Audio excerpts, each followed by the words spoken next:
Well, good evening, everybody. Listen, you need to be praying for me. You need to be praying, and not those whimsical prayers that you just do because you say you're going to pray for people. I'm talking legitimate, strong prayers because I have so much I want to say tonight, and yet I do not want to try to condense an entire 38 part series into 2 hours. Just take a deep breath, recenter ourselves. Um, this is a subject that I live and breathe this. This is where I camp out. It is the theme I go back to in life constantly. It is here. Okay, we got to get comfortable with the gray area of life. We need to embrace it. We need to enjoy the lack of certainty. We do not have to be certain we are loved. A loved people do not need to understand all the whys and hows because they are loved. And because they're loved, they're held. And from that loved, held, secure, safe position, things reveal themselves and become clearer and clearer. And we can't reproduce that. We can't make it happen. And the biggest thing that I have noticed from my own perspective in interacting with folks is when we come out of capital R religion. Not institutional faith. I'm talking just religion, dominative, legalistic systems. When we depart those systems that required certainty, entire denominations form over something as irrelevant as the means in which baptism occurs. Just incredible tensions exist because of that need for certainty. When we walk out of that and enter a place of unconditional love where the Father's pleasure is to reveal things to us, not to force us to desperately search things out and, oh my gosh, what if I'm wrong? And that's not the way of love.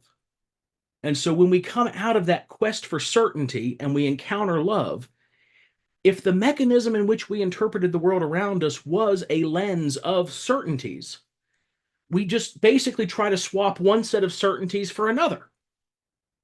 Well, if God's unconditionally loving, what about this verse? What about this verse? What about this verse? What about this verse? What about this experience I had? What about this person I know who the Spirit of God moved in them in my life, and yet they believe this? How can that be? Take a deep breath. The intention of the faith, of this thing we loosely call Christianity, is a journey. We substituted it for the belief that it was all about a destination. And so every message, every re-emphasis centered on bringing us back into this place of certitude as to where our future destination was going to be, rather than the actualization that it is about the journey. It's about the process of discovery. It's this awareness, this awakening that shines brighter and brighter and brighter. I've used the analogy with you before of we've been in the room the whole time. We're not trying to gain access to anything. You're in the room. But that doesn't mean you necessarily at every point in your life have understood or seen everything in the room. The light shines brighter. And as the light shines brighter and that light grows and expands, the darkness flees. Shadows evade, they remove themselves, and what's left is we're able to see what was there all along. We didn't produce anything or create anything. What is the Ecclesiastes? There's nothing new under the sun. It's that we all of a sudden see it. So this isn't a process of trying to obtain anything. It's a process of realizing what's already there. It's a prescription change. If you wear glasses, every so often you got to get those things tweaked because if you don't, sometimes you're even fortunate and they tell you your eyes got better all of a sudden and they can't explain it. But you still need a new prescription. You still need that tweaking, or else if you keep looking through those old lenses, what you're going to see is not going to make any sense. It's what was formerly maybe even clear can actually become pretty discombobulated in your vision. That's the dilemma. We came out of systems that required certainty, and we didn't come into a system that is certain. And where I think this is significant is when you have a common adversary, and I'm using that word loosely, don't blow it out of proportion, okay? But when you have someone who or a system that you are actively trying to take issue with and explain why it's an error or why it's hurting people or why it's harmful, you can make strange bedfellows, meaning a lot of people can all be on the same side when there's one common theme you're, quote, against. You think World War II, all of a sudden you got communists and capitalists walking arm in arm because we had a common enemy, Nazism.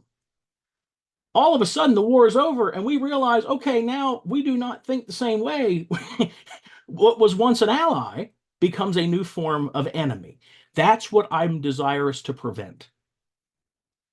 When Grace was an outlier, when there were 3 or 4 people speaking this into what felt like just a vacuum, and they don't know if it's making any difference, they don't know if anybody's hearing them, it's very easy to make allies of anyone who simply doesn't believe in this God who is destructive and hurtful and turns his face from you because he can't look at your state of being. But once that position becomes more and more common, once it's more accepted, once we're hearing it from larger platforms, once it's expanding, we all of a sudden don't have a, quote, common enemy anymore. And again, I hate that. I hate to use that word, but I think you understand the context in which I mean it. Something that we are opposed to, that we are functioning in opposition to, an idea, not a person or group. Once that idea isn't prevalent anymore, we're going to have an opportunity to decide, are we going to remain brethren once we start talking amongst ourselves and realize, oh, wait a minute, we aren't saying the same thing. What I meant by grace, what I meant by love, what I meant by certainty, what I meant by the Trinity is not necessarily what you mean when you use those words. Are we going to remain connected and united and on the same page of family? Or are we going to do what every generation before us has done, and that's divide into subcamps, and the opportunity for unity that was there falls apart? That's a lot of what the purpose of this series, and even what we were looking at previously with the nature of prayer, was designed to do. We have to start to understand one another. Not always agree, but understand, so that at least when we're having discussions with one another, it's done in good faith. We're having conversations based on from a place of love and appreciation and value for different people's traditions. What we're going to see tonight, and I addressed this some in the video, you've heard the phrase holding things in tension. 2 things can be true at once, and sometimes when 2 things are true at once and those 2 truisms are at odds with one another, it puts us in this weird tension position of having to hold these 2 things equally in our lives, but they fight one another sometimes, so we don't know where the balance is between them. Your boss needs you at a certain time of the day, but your family needs you at a certain time of the day too, and sometimes that time of the day overlaps. And both are good. Your boss has a right to your time; they pay you for it. Your family has a right to your time; you entered into it. Tension, tension. There's 2 tensions here that are holding us in tandem. We got on the one side this idea of that which must be preserved to retain who we are. That element of the faith that has always been. And if we surrender it, we meaningfully lose part of who we are. That's on the one side, in this corner. But then in this corner, we have an equal truth. And that truth being that which must be reformed in order to reveal more fully who we are. So on this side, I have preservation of the good.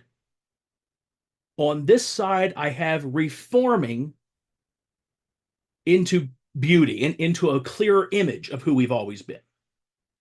Neither one of these is desiring to create something different than what we are. It's competing lenses, different angles looking at the situation as to what we are. The church is an organism, and an organism is alive. It lives, it breathes, it moves. It's comprised of people. Anything that's comprised of organisms is going to be organic in and of itself. And in the video, I talk about this idea of even looking at Catholicism post-Reformation. The Roman Catholic Church does not buy and sell indulgences today. Most of Luther, if you read through Luther's 95 Theses, his 95 arguments. Basically, he wanted to debate these things. He wasn't looking to, start a religion. He was looking for other academics to take the opposing point of view and meet him in a debate hall and let's hash this out. Let's get to the bottom of this. When Luther presents these theses, these arguments, these positions, over 70% of them don't exist in Catholicism today anyway.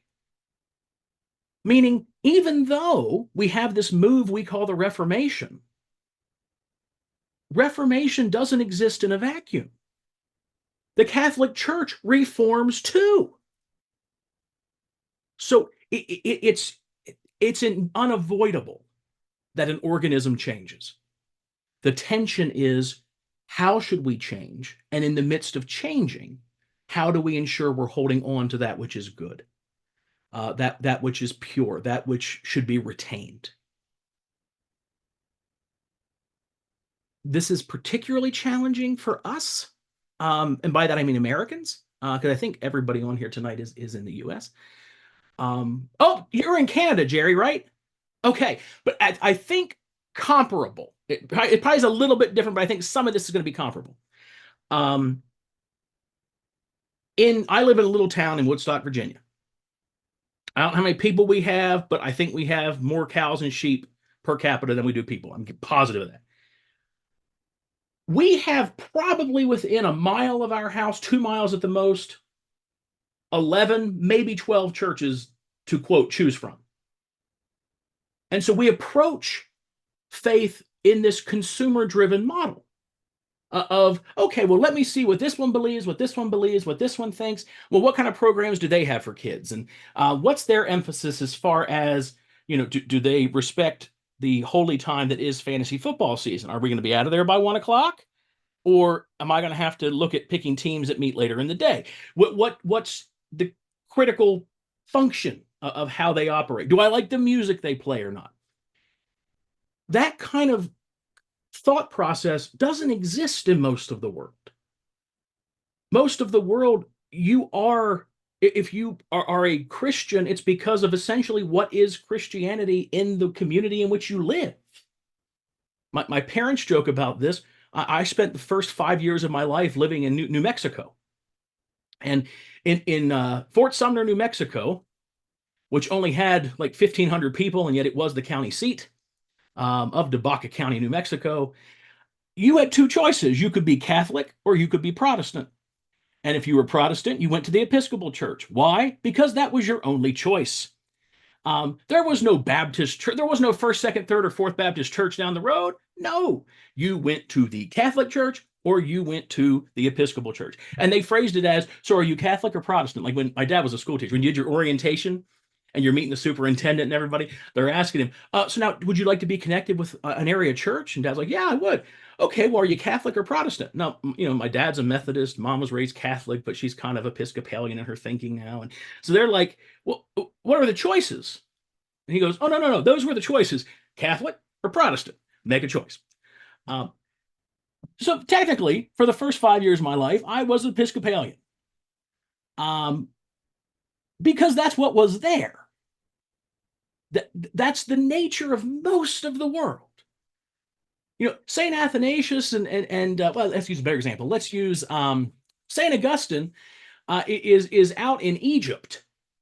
He spends time, there's time in Turkey there. That's the section of the world he's in. You are what you are because that's where you are. You don't have variety. No one moves. By and large, you passed away out of your body within 100 miles of where you were born. It's a different lens of looking at things. Most of these are modern problems prompted by the benefits of existing in a modern world where we are more mobile and we are able to broaden our understandings. But this consumerism can make it so that we can almost choose a faith in our own image. We can almost pick one that we, quote, like, rather than necessarily one in which we have some kind of prompting that this is where we are to be, that this is where they possess something that will shine the light brighter in my life, but equally, I have something that will shine the light brighter for them too. That mutual tandem. I want to read a couple passages here to you real quick, and I'm actually going to go ahead and put them up here on the screen so we can all see them here together. The first of these, this is in Matthew 16, and the real emphasis is verse 18, but for context, we kind of got to look at the chunk here. Now, when Jesus came into the district of Caesarea Philippi, he asked his disciples, "Who do people say that the Son of Man is?" And they said, "Some say John the Baptist, but others Elijah, and still others Jeremiah or one of the other prophets." He said to them, "But who do you say that I am?" Simon Peter answered, "You are the Messiah, the Son of the living God." And Jesus answered him, "Blessed are you, Simon, son of Jonah, for flesh and blood has not revealed this to you, but my Father in heaven. And I tell you, you are Peter," Petros means the rock. "And on this rock I will build my church, and the gates of Hades will not prevail against it." Now, there's a lot that we could talk about there, but the key thing I want to draw out here is this particular phrase. Where am I at? Where's verse 18? And the gates of Hades will not prevail against it. The nature of the church is inherently eternal. So there's two contexts of interpretation here. On the one hand, it's reinforcing this idea that leaving the physical body is not actual death. Equally, though, there's the application that when those who comprise the church in your midst today aren't here anymore, that's okay, because the church endures. She continues. She's an organism. She keeps vibrantly moving and progressing and growing and expanding. She is alive. And so the gates of Hades, remember, Hades is just, it's the place of the dead, right? It's this grave, this death more broadly is the use of the term. So whatever death represents, the church is not impacted by it. The church endures. That endurability makes us look at from where we come a lot more than if, well, each generation can just kind of reform whatever that they want the church to be because they're dead, their time is over. No, the church was functionally born at Pentecost, but yet she doesn't die. She just keeps progressing forward as more and more people awaken to identity, and some leave the body, some come into the body, I mean, as far as they're born into the world. Death has no hold on her. She's unimpacted by death. Now, similarly, check out this passage from Acts. It's verse 42 of Acts chapter 2. "They devoted themselves to the apostles' teaching and fellowship, to the breaking of bread, and the prayers." So this is kind of a nutshell of what this early Christian expression looked like. This is what the church emphasized in the very early phase. Now remember, she's an organism. Organisms inherently change. So what we see here is not necessarily a pattern to be duplicated, but something to be understood and evaluated and determined. Is this something that we should be retaining? Or is this something that we are naturally reforming into something that maybe has to tweak this a little bit? Remember, that tension, the more we accept the presence of the tension, the more compassion we're able to have for each other. If I acknowledge that most of the differences that exist within the Christian family are actually rooted in where we lie on this tension, not malicious intent, not are there malicious actors out there who are doing things because they want to retain their power? Absolutely. Absolutely. And yet, I think it's somewhat disingenuous to say that everyone who disagrees with you or I is doing it because they have malicious intent. Rather than no, on that spectrum of tension, maybe I'm leaning a little more toward the reform side, and they're leaning a little bit more toward the retention side. We're pulling on the same rope. It's not as if they're out there doing their own thing and we don't know who they are. They don't know who we are. We're each in our own separate cocoons. We're pulling on the same rope. I'm leaning a little bit more to the right. They're leaning a little bit more to the left, but we're in the same room.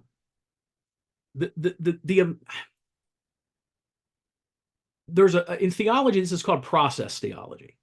And it's this idea that I want to understand you before I even attempt to define you.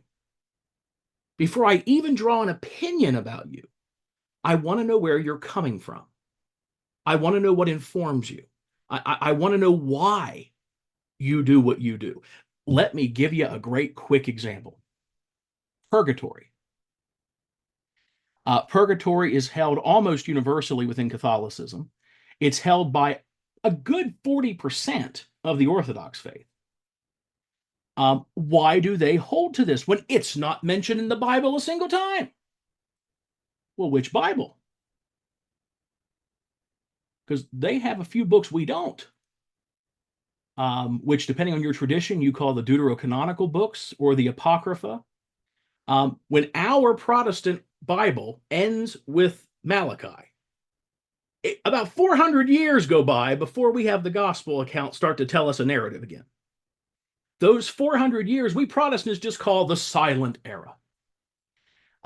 If you're really polite, you'll call it the intertestamental period.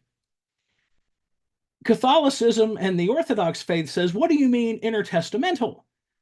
There were testaments being written then. They're called the Deuterocanonical books. They're called the Apocrypha.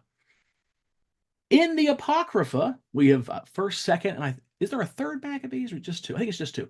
But we have first, second Maccabees, just the two. First, second Maccabees, the book of Esdras is in there. The intention of these books is that Catholicism held them as scripture, as valuable to the composite canon of the Bible as Matthew or Ruth or First Peter, Genesis. And Protestantism had reason to question some of those books. And so the Bible that most of us come from a Protestant background here, the Bible that most of us are using doesn't include those books. Well, want to guess what one of the themes is of those books? Purgatory. So, did Catholicism create purgatory as a way to try and exercise control and domination? Maybe. I wasn't there. My pediatric clients routinely tell me I'm old, but I'm not that old. I wasn't there. But I'm much more prone to believe, having known a lot of Catholics, including Catholic theologians, priests, who by and large in their conduct and conversation with me have been very lovely people. I'm more prone to believe they believe in purgatory because we have a difference of opinion as to what books make up the Bible, far more so than they dreamed it up out of thin air as a way to control people. Now, do I believe in purgatory? I don't. However, can you see how that awareness of what informs their decision at least puts me in a position of having some respect for them? I don't have to agree with them. I at least understand where we deviate. I understand where when I veer left, they veer right, and I know why.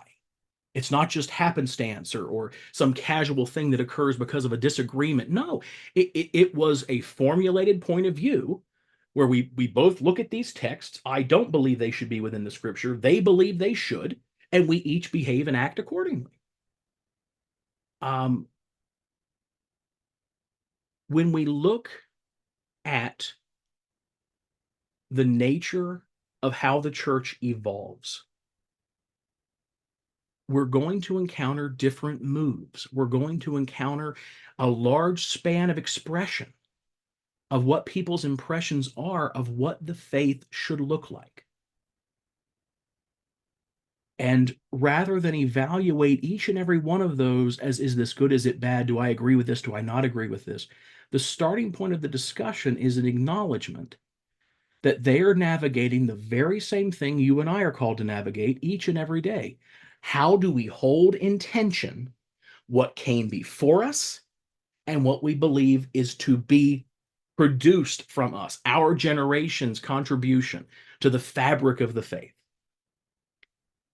If the church is an organism and she's held together across time and space, and she predates us, she will exist after we have transversed this earth.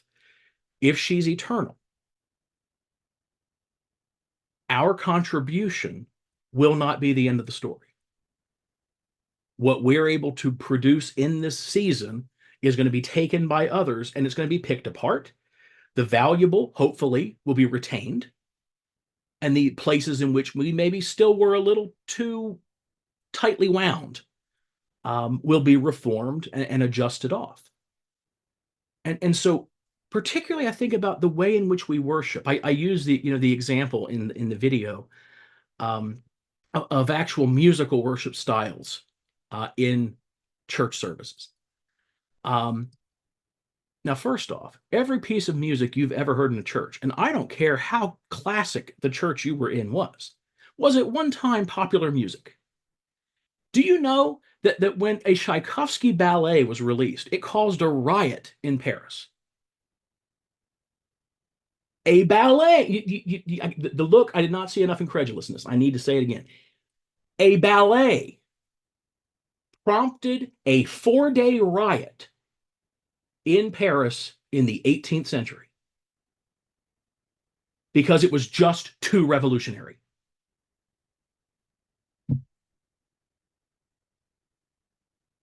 I mean, I've fallen asleep during the Nutcracker as much as any other man. I'm having a hard time believing this was capable of producing, and it wasn't actually that one, it's a different one. Come on now, come on. Um, every piece of music, every hymn, every orchestral number that involves this ridiculously huge and expensive to upkeep organ was at one time popular music. And so I can sit here and say, I'm not a big fan of modern contemporary praise and worship music. I'm just not. Not spiritually, not theologically. I'm just a fogey, and I don't care for it. That's a big difference between it being something I dislike and something that's wrong. And we're not good at that, in my opinion. We tend to evaluate right and wrong based on our own preferences to it. When no, I have seen individuals who that is the stream through which they flow when they worship. And I cannot deny the heart of God being present. I can't.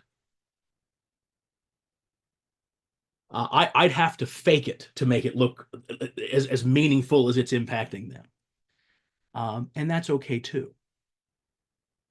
But then when we're saying, well, how should church be held?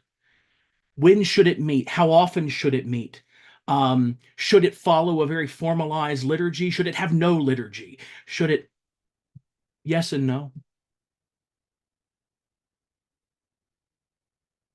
Each and every decision related to that is based on a judgment call that was made by a whole collective of people, not by any one person in most cases, over a large span of time.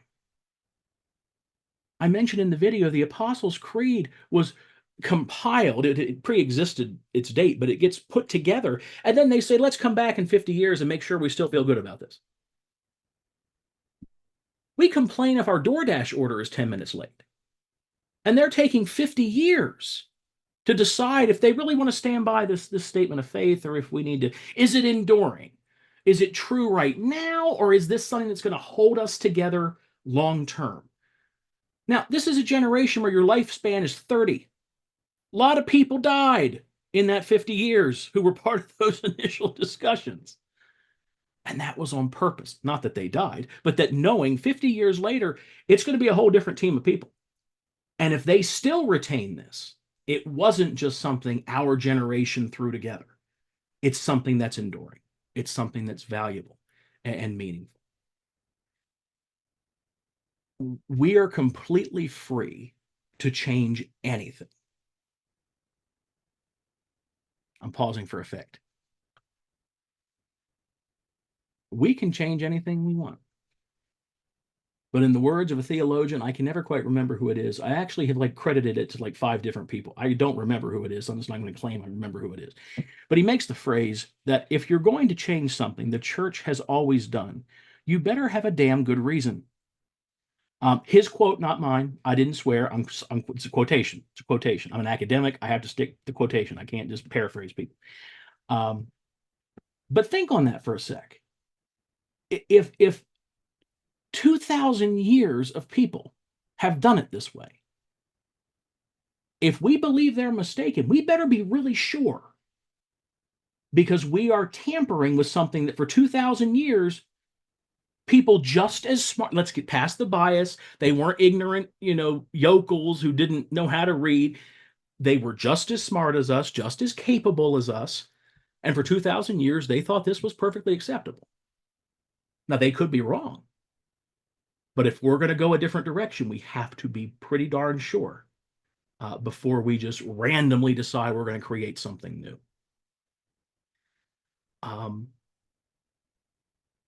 So when you look, let's use some examples.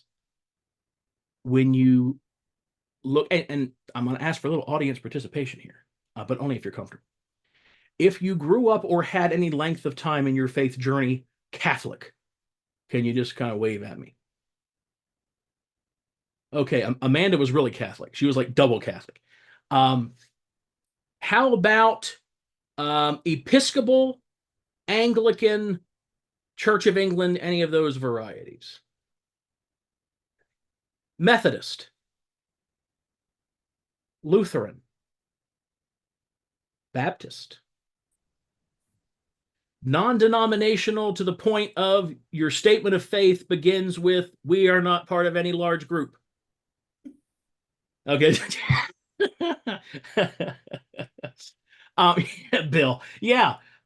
If you were part of a cult that got, the idea of the Trinity and kind of pulled itself out of the wreckage, is that anyone in the room? Okay, good. I'm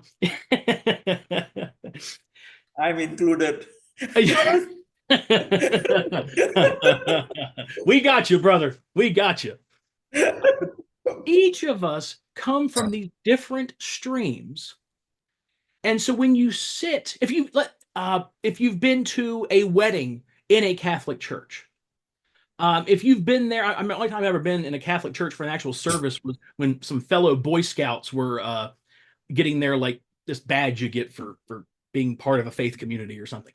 And we were all invited to participate. Now, of course, you can't fully participate because you're not Catholic. So we're in the back of the room watching, and that was my only time being in an actual Catholic service as a kid.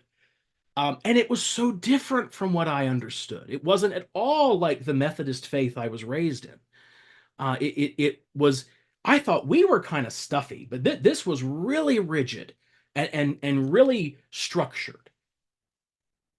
But then I spend time in evangelical Methodist ministry, and then some time in Lutheran ministry. I meet a charismatic. I didn't quite know what to make of those people. Decided to marry one. I mean, it was a shock experience. I wasn't sure if these people were crazy, or just I needed to, like, refresh my memory on how you do an exorcism. I mean, I wasn't sure how to respond to this encounter. To the point, though, then when I would go back and I would interact with some of earlier phases of my journey, it stood out to me as very formal, very structured, very ordered. And it's only been in the last few years I've kind of merged my thinking that maybe instead of all these either ors we set up for ourselves in life, it really should have been more of an and. That as I encountered the charismatic stream, and much of which I still retain today in my belief system, that didn't have to supplant what I had known to that point. It wasn't well, either this is the truth or that's the truth. No, they are both expressions on this rope, and one's held a little bit more closely to what has always been, and one has leaned a little bit more closely to changing and reforming, but it's the same rope.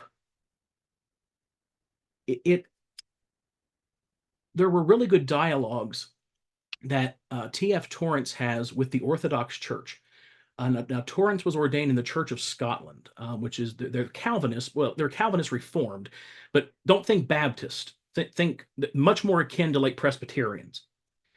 And he really but as he's a student of church history, his doctoral thesis is on the church fathers, and he begins to really want to have more dialogue with them because the East and the West, meaning Catholicism and all of us who flow down from Catholicism, which is most of the churches in North America, and the Orthodox faith, they divide during what's called the Great Schism, roughly 1030, 1080 AD. It's not like there was a set date of, okay, we are calling this the schism, and they sign.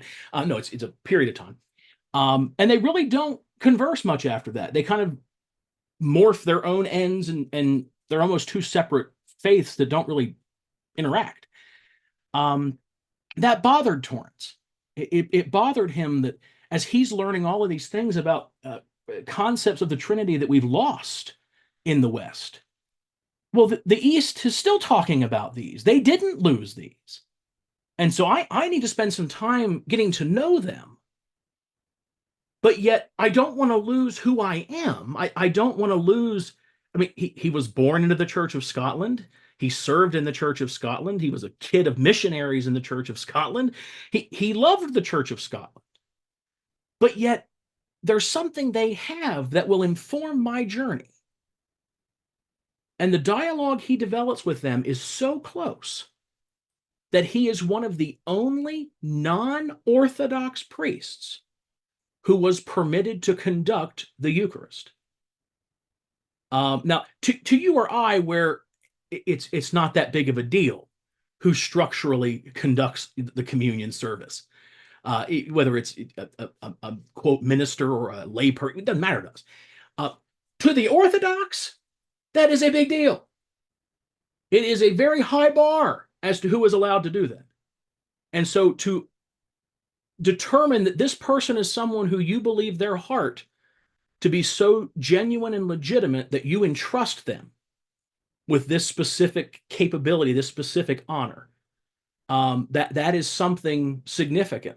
They award Torrance this very elaborate. If you've ever been to a Catholic church service, I want you to think of that on steroids, and that is then a Greek Orthodox service. It is bright. It's gold colored everywhere, gold, reds, vibrant colors. There's icons like pictures everywhere on the altar, and it's designed to each one tells a story. So they're pictorial. They're designed to be examples, demonstrations of the gospel message. Very elaborate services, and they wear what's called a pectoral cross. It's a very thick chain that goes around your neck, and it's a cross. That sucker's this big. It's if you know who Flavor Flav is, and if you don't, just Google Flavor Flav. This is not an endorsement, by the way. I don't need hate mail, but I need you to Google Flavor Flav and just see he wears a clock around his neck, and like a full blown like wall clock. He wears it around his neck. That's what it's like. They took a crucifix off a wall and they put a chain around it and put it on themselves. That's the Orthodox pectoral cross. It is loud, elaborate. It's how they've always done it. Now, what's funny is they're also dressed in all black. Their priestly robes in the Orthodox faith are very bland compared to Catholicism. But yet they wear this giant ornate crucifix that, again, you think belongs on a wall. Like this one behind me here, you could take that off the wall, put a chain on it, put it around my neck. That's what we're talking about. They gift one during one of their ecumenical conferences to Torrance. And every time he preaches for the rest of his life, he wears it. And it draws some negative attention at times from his people, as Paul Young would call them, his folks, his Church of Scotland, his fellow Western Trinitarians. Because what are you doing? That's ridiculous. What are you? He doesn't really defend it he doesn't defend himself. That's kind of his style. He kind of usually just sits silent and lets his brother James defend him. And he does a much better job. It's a smart move. But the only defense he actually offers in writing of any kind is, I was given this as a gift. Is it a gift I would have chosen for myself? No. Is it a gift nonetheless? Yes. And it represents someone's giving of their heart to me. And so I will wear it, and I will wear it with love. And it becomes I mean, literally, if you watch some of these very few that exist, he did a lot of audio recordings, but not a lot of video stuff. He's wearing this gigantic crucifix, and it's all part of this bond he had formed with them.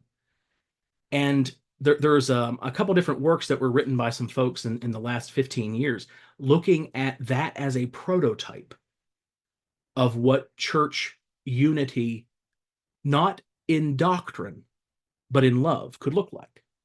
Where he didn't stop being a member of the Church of Scotland. He died an ordained minister of the Church of Scotland. Those he was dealing with in the Orthodox faith, they didn't stop being Orthodox priests. They didn't stop baptizing the way they baptize, offering the Eucharist the way they offer the Eucharist. That wasn't the goal.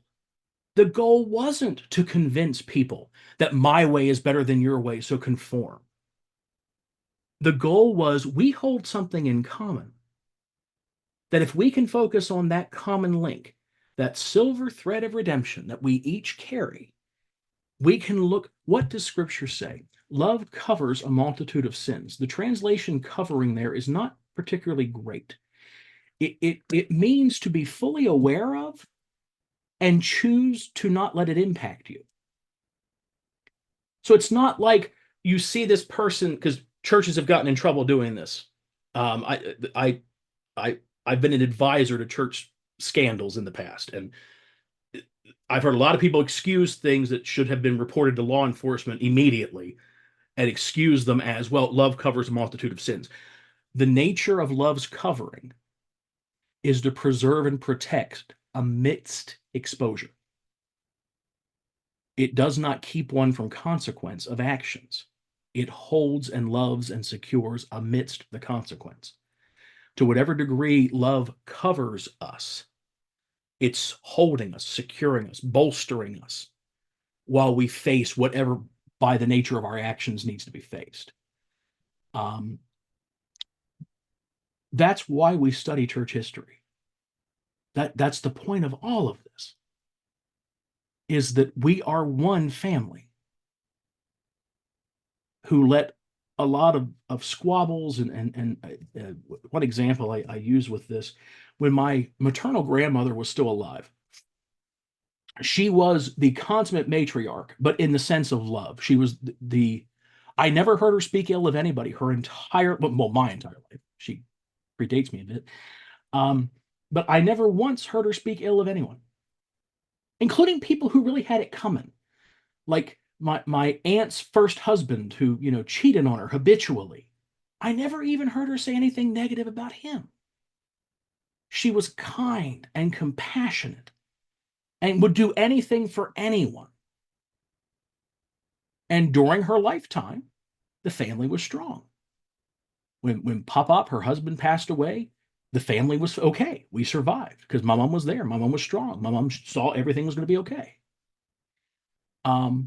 When she passes away, that wing of my family practically collapses, because she had always been the one that navigated problems. When there be disputes among the siblings, she took care of it. She calmed them down, talked them off the ledge, made them reconcile. Well, that voice wasn't there anymore.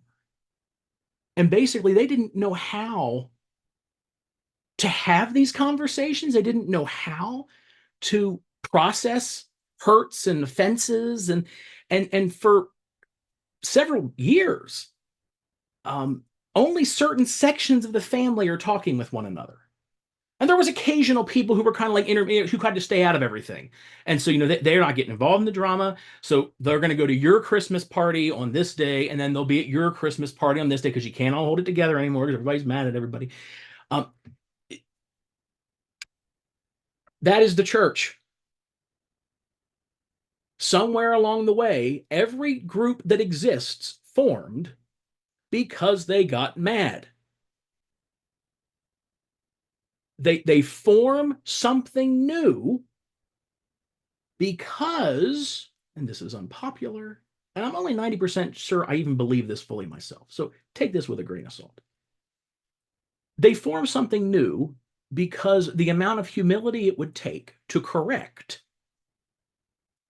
the relationship of the old, it is easier to just form something new. They would rather whole cloth something than risk having to give up something they feel should be in the equation. That depth of there's an episode of The Waltons, which is a horrible show. If you love it, God bless you. It to me is a walking depressant. I need a Valium after I watch an episode of The Waltons. I mean, it is just I couldn't do it. But there's an episode of The Waltons my other grandma, made me watch, and by that I mean she had it on TV, and so I watched it. And Grandma Walton is majorly upset at John Boy, majorly upset because he has chosen, quote, a woman of another religion. Now you think, was this religion, they were Protestants, Catholic? Was this religion Buddhist? Was she a Wiccan? What? It was a little racy for the 70s, but who knows? What was this religion? Well, you see, the Waltons lived in Virginia, and they were Southern Baptists. And the girl that John Boy was dating was a northern cousin of a neighbor, and she was a Northern Baptist. Do you know what the difference is between the Northern Baptists and the Southern Baptists in the 1930s when this is supposed to be taking place? Nothing. Zero. They had the exact same doctrinal statement. What divided them historically was slavery. The Southern Baptists diverge off of what was called the American Baptist Church, that then renamed itself Northern, over the issue of slavery. That was kind of a settled matter in 1865. I'm even prepared to count Reconstruction in there. Let's say 1874. Okay. So by the 1930s, Grandma Walton ain't a bigot.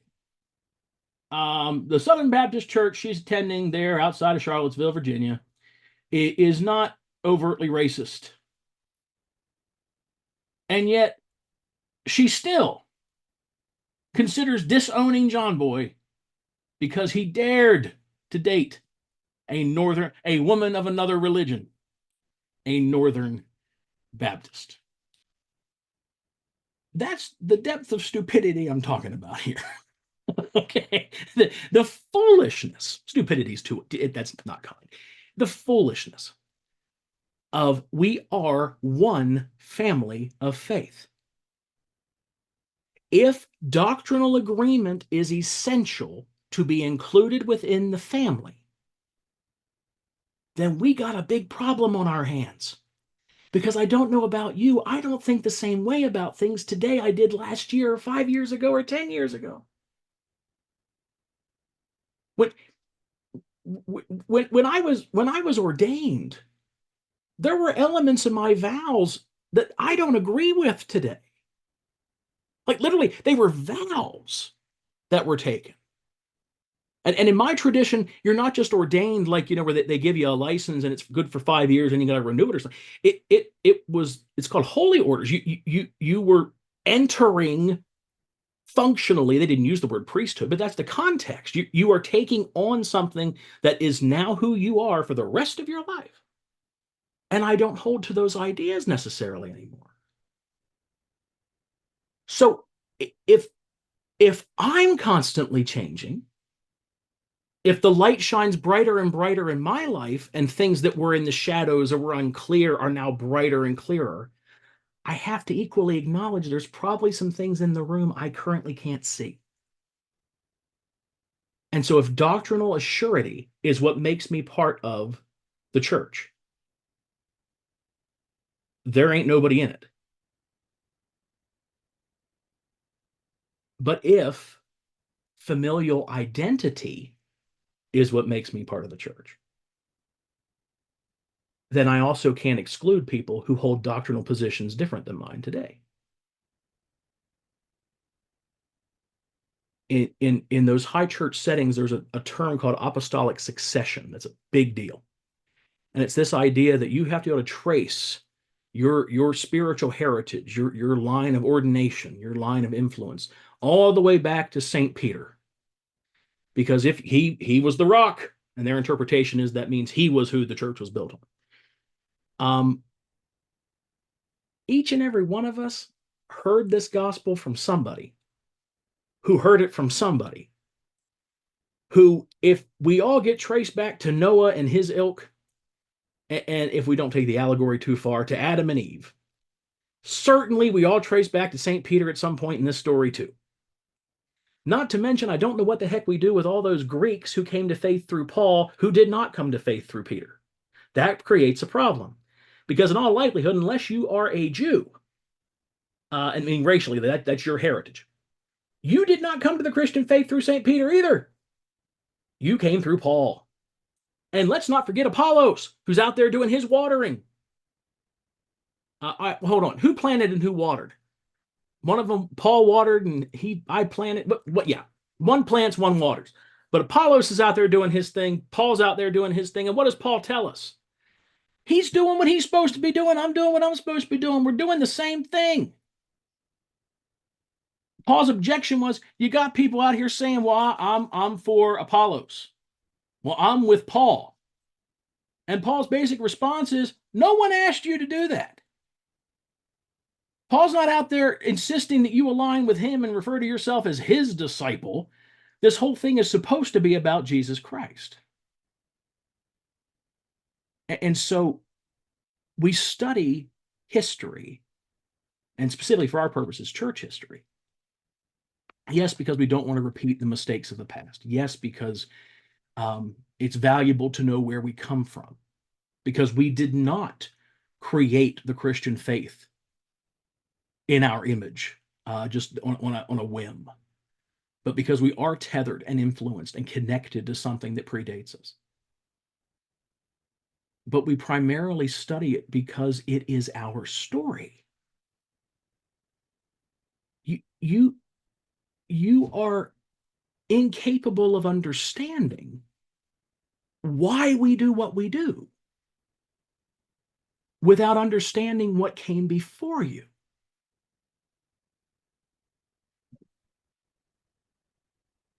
You are not the church. Again, I'm going to pause for effect. I am not the church. St. Peter is not the church. St. Paul is not the church. The ever vaunted Athanasius is not the church. Torrance isn't the church. Your favorite pastor, priest, bishop, or elder is not the church. We are the church. The Greek ecclesia is, you can't just look, in previous chapels we've done this, right? We can't just look at a word and see how it's used in the Bible only. It's a word, so it's going to be used in that language elsewhere, outside of the Bible. How is ecclesia defined every single time it's used? A called group of people who are called to assemble for a specific purpose. From city councils to family reunions, to the call goes out and it gathers. So while the word church itself is a singular word, it carries a plural meaning because it's comprised of the assembled. You can't assemble with yourself. That's a psychiatric disorder. If call me after the meeting, we'll set up a time to talk. I am a mandated reporter, though, just full warning. We assemble together. In the assembling, we are the church.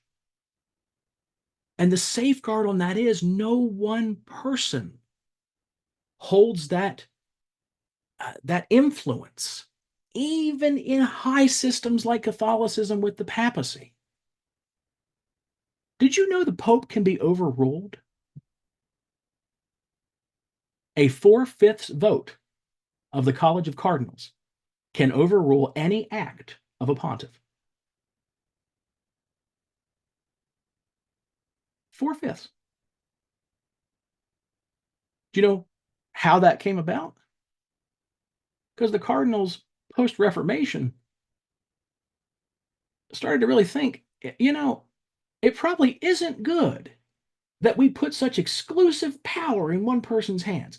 And a lot of popes got killed because their ideas weren't popular. And so someone killed them. So hopefully another pope would come in who would have a very different policy. And remember, the pope isn't just the head of a church, he's also a monarch. He is the king of the Vatican, which in the history of the world, small little piddly location. It's a little teeny spot in Rome.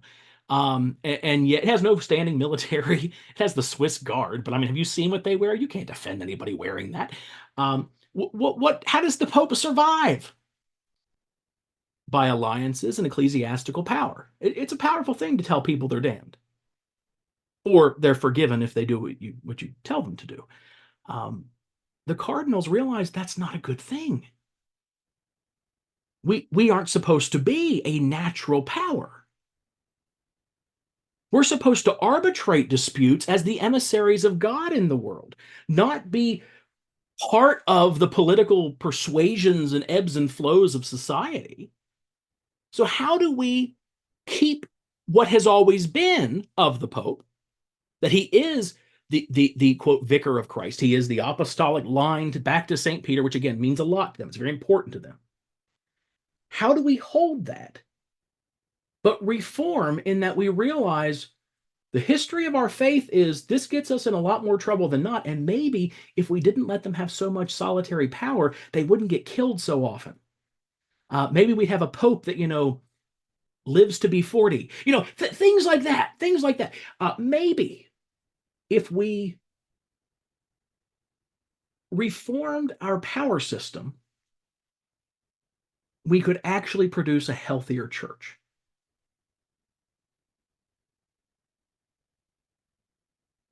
We are all reforming. And so, and this is one of those things I think we have to rethink. And it's harder for some of us because of some of the systems we came out of. We are not on a quest to find the one right way. We are awakening on a journey to discover our Father for who he always has been, but who certain sections of the room have been dark at times. And one of the saddest tragedies of not studying church history, of believing that church history begins with our particular innovation of the faith, that if you're a charismatic or a Pentecostal, the belief that the church basically just comes to being at Azusa Street in the 20th century. And prior to that, the church was devoid from the earth since the first century. The danger of that is it robs us of our family. It robs us of our identity. And it always puts us one generation away from being rendered obsolete. Because I don't know about you, but I grew up listening to my grandparents wonder what in the world was wrong with my generation. And I'm only 43 and spend a ridiculous amount of my time wondering what is wrong with my niece's generation. And I imagine that when she is 43, she is going to spend a ridiculous amount of time wondering what is wrong with her children's generation. Everyone does this. So if we're not tethered to anything, if there isn't something that eternally binds us, that holds us, we are one generation away from being written off. And maybe there's some dark spots in the room, a room I'm already in, a room I can't do anything to gain access to. I'm already there. But maybe there's some dark spots in this room that I'm striving desperately to bring into the light. When if I just look back a little bit, I might very well encounter a people who were fully aware of what I'm talking about, and they have the answer to what I'm seeking. Maybe they weren't ignorant. Maybe they weren't just, ridiculously tied back to time, and they didn't have electricity, wasn't fighting miscellaneous wars. They had slaves, for goodness sake. Why am I going to listen to a bunch of slave owners? What if they could see something I couldn't? The degree to which we're willing to embrace that tension of preserving what must be preserved while embracing what the Father, Son, and Spirit are calling us to change. The more happy and content we are in that tension, it is the degree to which we likely are able to go a different direction from what our preceding generations, how they've handled that tension. Their tension has been to divide, to make a choice, choose a position, fight for your position, and put dividing lines in the sand that will not budge. And that's why we have 13 churches within 2 miles of my house that, except for once a year when they hold Lenten services, do not speak, do not communicate, do not debate, do not discuss. They don't serve the community together. They have competing programs that easily could be rendered and worked with one another. If we're one family, the consequence is we got to learn how to get along. And I don't know that we can do that without understanding why each of us does what we do. Well, each of us does what we do. Does what we does would not be good grammar. Okay, I am going to stop there. Thoughts? Oh my gosh, there's 14 comments in here. It's probably been a lot of thoughts shared in the last hour. Hold on here.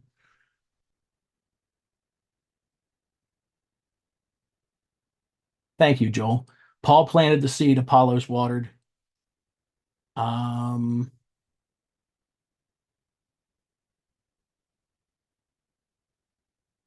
Yeah, Rob, the Catholic papacy and the Orthodox method of operating by a council was a major emphasis. There was several factors, one of which was what role the saints would play in the present functioning of the church. It's funny because Catholicism of the day almost believed it bordered on the saints being treated as if they were not just believers who had passed on, who, because they're still alive in the spirit, are you can seek their assistance and support. It almost reached a point of like divinity worship. And that was a problem for the Orthodox. The Orthodox took a much more lenient, where the who was a priest or who was a saint and who wasn't, their qualifications for who could be a saint was different. And honestly, penal substitutionary atonement was a major sticking point. Now, to be fair, the Orthodox faith is not uniformly on the same page on this today, meaning the Orthodox faith does have participants who believe in eternal conscious torment. So it's not as if all of the Orthodox faith thinks like we do or something. No, it's pretty evenly split. But they don't view that as an essential part of the faith. That as long as you hold to the creed, whether you believe in eternal conscious torment or not, you're still part of the Orthodox family because you hold to the Orthodox creeds. Whereas in Catholicism, no, it's part of the canon faith. It is part of canon law. If you are Catholic, you are to hold to this, which is why Hans Urs von Balthasar, the 20th century Catholic theologian, comes under a law. He is brought before an excommunicatory council multiple times because he clearly is he's Roman Catholic. He's clearly suggesting that he doesn't necessarily know he's on board with this eternal conscious torment thing. And under canon law of the church in Rome, Balthasar is a priest. You need to conform. And so he does skirt through.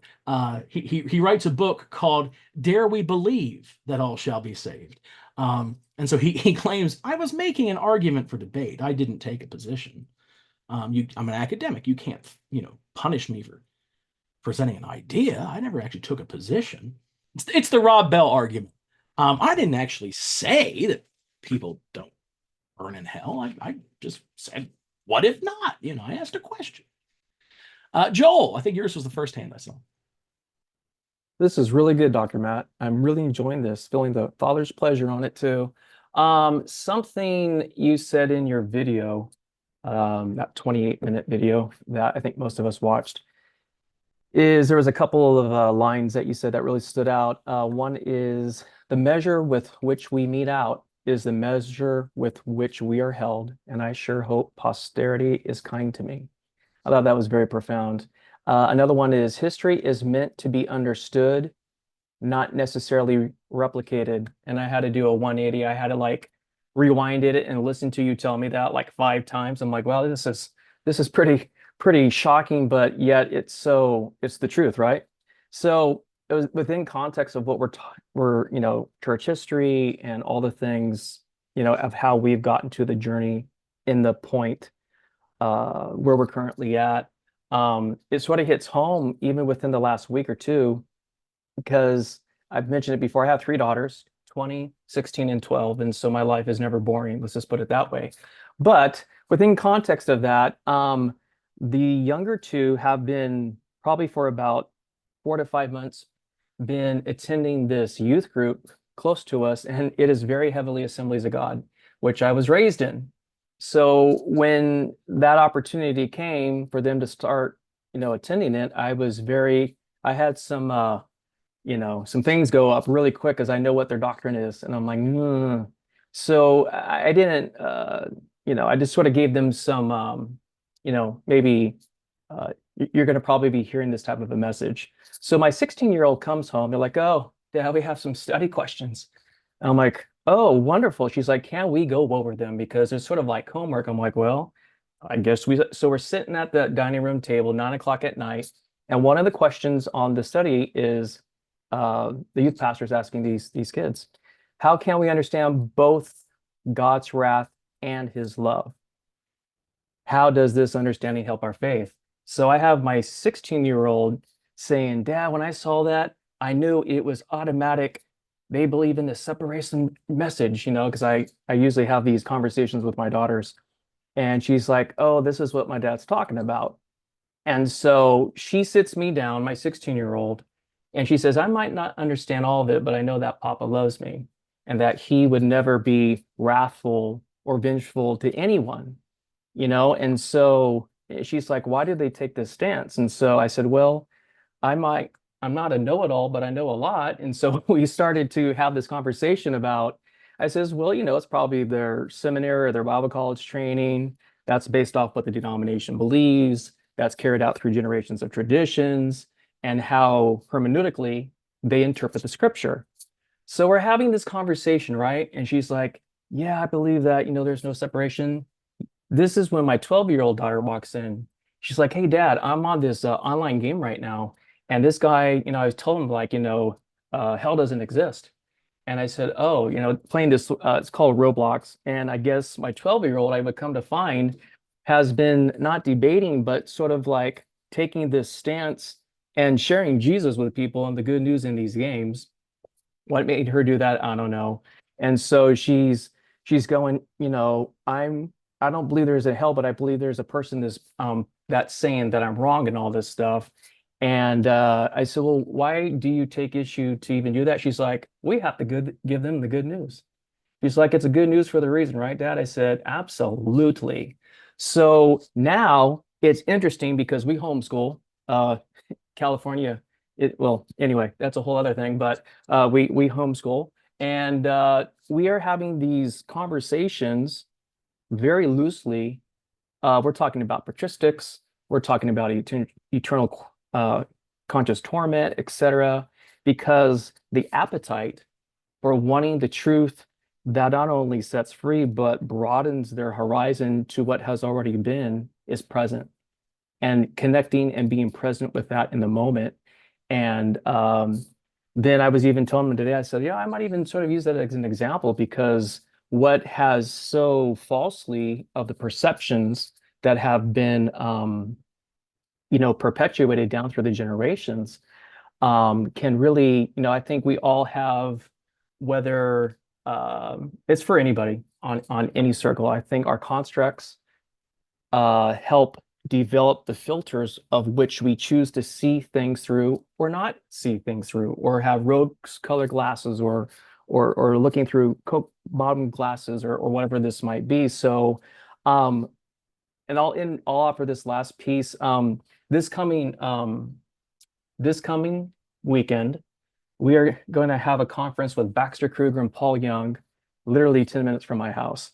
So all of us in sort of the Grace Circle, we're very excited for that because it's the first of our kind. Yet I know for a fact a lot of people coming to this are going to bring all kinds of various different types of perspectives of church history, grace perspectives, and call this thing. So I'm really, even for those of you who are appreciating prayer going into this weekend, because it's such a right time. Like when I use the word harvest, I mean for eyes to, sort of like coming out of that sort of delusion or that disease. Baxter puts a lot of language to that. And so just as far as in context, I know we've talked about a lot of different caveats regarding it, but I think even for California, that sort of more is on the liberal side on all different types of aspects, even spiritually and theologically, is it's to me, it's like profound, the timing of it all. And so I'm looking forward to that, to rub shoulders with them, and we are co-hosting it along with a few other people, but ministries. But I just wanted to add that. I love it. There is what I would suggest when you're following people on social media, on Substack, wherever you encounter different ideas, don't just encounter people who agree with you. Follow some people who, by their conduct, suggest you this is a serious person. Meaning they could be comedian, not serious. Meaning that these are people who have something to add, something to say, that they have a meaningful perspective to consider. There's a guy that's in that category for me. His name is Timothy Cardinal Dolan. Cardinal Dolan is the Archbishop of New York, Roman Catholic. And I follow him. Everything he puts out, I read. And the reason being, he is everything my predilection says a Catholic is not. He is hilarious. The guy, he could have been a stand-up comic. It's like he was the road divided, and he could have been a cardinal, or he could have been a stand-up comic, and he chose to go over here. He's hilarious. He's very relational. He chairs the U.S. Council of Bishops, which is who's responsible for bringing to light a lot of the sex scandal stuff that he insisted be put in the public eye, that there'd be no private meetings, there'd be no private hearings, that everything would occur in the public eye with members of the media present. So he's a fascinating person to me. He was at a ecumenical celebration thing for Juneteenth. And it was held in an African Methodist Episcopal, an AME, historic black church in New York. And he's invited, so he goes, and all these big ministers, priests in New York City are here at this event. The mayor's speaking. It was a big event. And it's the style of worship you would anticipate from a historically black church. It is black gospel music, and his hands are in the air. He is engaged in the worship that's happening. And a reporter who herself is Catholic and happens to attend the parish he's responsible for comes up to him afterward and interviews him and says, "Cardinal Dolan, you really seem to be into that." And he said, "Yeah." And she says, "Well, we don't worship like that at church." And he says, "No, we don't. But my responsibility is not to say where God isn't. I simply say where he is. And so I found him within my Catholic faith. But I encountered my God in that setting. And so my body and my spirit responded accordingly.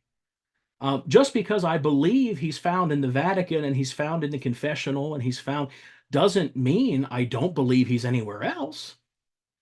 And her mouth just kind of drops. This was not the answer. She was, and again, he's a comic, so I think she thought he was just going to tell a joke or something. But he actually answered the question, and it left her like, Okay, that's an interesting, valid point of view. So yeah, it pay attention to what God does across settings. When you start to hear the same theme being discussed by charismatics and kingdom folks and grace folks and Presbyterians and Catholics and Orthodox, and that's a good indicator the Spirit's doing something because they aren't really listening to one another very much. So if they're all saying the same thing, the Spirit of God is trying to interject something that's not going to observe any kind of man-made boundaries and walls that we put up to separate ourselves. There's a message he's trying to convey across the board. Amanda, I think you were next. So what I want to thank Bill for his commentary. The first comment, I resonate with the whole inconceivable thing from the movie Princess Bride. And I really connect with you when you make references to movies like that and to John Wayne. Like that's just right up my alley. So I appreciate that, Bill. But like going with the Catholicism, so like I was in Catholicism up till, I was 18. And we actually went from transitioning from like an English speaking mass to a Roman Catholic, so Latin speaking, when I was 7. And it was very rigid. Like we had already mentioned that, the Catholicism has been very rigid. And so when I turned 18, I couldn't wait to get out of it. I didn't want to be like my mom, which was terrible. Honest, looking back, that was just terrible. Because my mom's very strong in her faith and very, like, there was good aspects, but I never grasped the good aspects. And then I went to my husband's church, which was a Pentecostal church. And, definitely went the other way. But then when I noticed when we started attending the church we went, I traded one box for a slightly bigger box. There were times when I felt very attacked for being a former Catholic. Not that that was what they were intentionally doing, but they were doing the same things Catholics were doing to them. And at the time, my husband worked with somebody who was Catholic, and the person, he shared his faith and his Catholicism. And Brian's like, I'd like to go visit his church. I'm like, no way. I said, I ain't going. It's not happening. It's like, been there, done that, not doing it again. And I never, we never did attend that gentleman's church, but in hindsight, I'm almost kicking myself because he had reformed. What he was sharing with my husband was not what I experienced. And granted, I don't know if he was Roman, Greek, Norvozoter, whatever version of Catholic. I don't know. I didn't care, to be honest. I really didn't. But maybe we could have actually bonded and become closer friends. But because of being hurt in both settings unintentionally, we closed the door. And I mean, because that's why we were raised Catholic. If you weren't Catholic, you're burning in hell for all eternity. You're a Protestant. But the Pentecostals were almost the same way. And it's very disheartening. I learned more about the Catholic faith in the last 4 years than I did 18 years being a Catholic. Because we were always told to defend our faith, but I didn't understand it and nobody could explain it to you. They couldn't explain it. I questioned the prayers. I went to my mother and questioned why we attended Mass. The apostles didn't attend Mass. And it wasn't received well because that's the way she was raised. That's what she knew. And she was very firm in her faith. She still is. Now, after, I married my husband, my mom almost did not come to my wedding because according to Catholicism, that was wrong. She did come, she did attend, she did not participate. But now I get to see all these years later, 16 years later, she's now, Amanda, do you know there's modern day prophets? Yes, Mom. I know there's modern day prophets. Like, I'm getting to see a growth in her that I wish she would have had years ago, but now I get to see it, not only in my kids. Like Joel was saying, our one daughter plays, I don't know if she plays it anymore, but it was a horse game. And there was a group of the girls, they were all Christian girls. And the one girl goes, hey, can you guys pray for my grandma? She's in the hospital with cancer. And the girls prayed right there in the chat group. And like a few days later, she goes, hey, grandma's doing better. The cancer's, I don't know if it was taken out. I don't know all the details, but she was doing better. And I think that comes somewhat from the homeschooling and being able to interact with our kids, and they are more able to be free and be themselves. Whereas nothing against people who send their kids to public schools. Mine went to public school briefly also. but they're very limited in what they're allowed doing. It's kind of like the Catholicism. It's very structured. It's very much in the box, and you can't be outside that box. Whereas we homeschool, it's free to do outside the box because there really is no box. And I enjoy that freedom, and you sharing about the games, because virtual games, yes, they can be very bad. Anything can be very bad, but knowing that our kids are willing to step out of their comfort zones and say, hey, there is no hell.